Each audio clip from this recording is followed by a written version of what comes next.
I think what's impressive even to this day is how Nintendo managed to consistently gain a reputation of the best quality. Even after all these years, with so many games that came, their products are still so revolutionary and well received in the industry. This is true in the 80s with Mario and Zelda, and still is today with Mario and Zelda. When I take a game like Super Mario Land 2 into account, I get a glimpse of how consistent Nintendo is with their games through the years.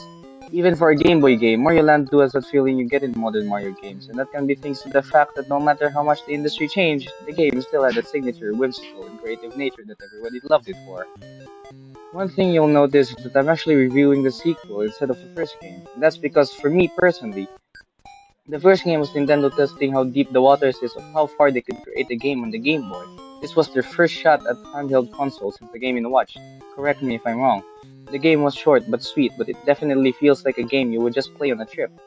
Mario Land 2 is them making a fully fledged game on the Game Boy. The levels are far more creative than the first one, and each level is different from the last.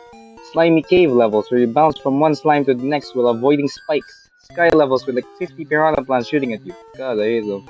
There's a moon level where it turns into a game of dodging in the air. Actually good water levels with bubbles you can use to skip the entire level. Goombas on the pumpkin zone that wear a hockey mask like Jason Voorhees and has a knife on their forehead. It's insane, despite the limitations with the original Game Boy, they managed to pack a game this creative into it. This game also features a lot of wacky stuff in it. I love how weird the Goombas look when you stomp on them. There's an entire zone here that's a big giant Mario robot. The pipe sound is satisfying as hell. The plot is about Wario taking over Mario's private island, and I didn't even know Mario had a private island. Guess those coins came to good use. In contrast to the first, there is an overworld now, where you decide which zone and levels you want to tackle first. There are new additions like the never to be seen again Carrot power up, where it turns you into Brawl Meta Knight. No, in Brawl, Meta Knight can skip literal stages through gliding. Well, it's implemented here, and it also gives Mario bunny ears. Guess Bowser's not the only furry.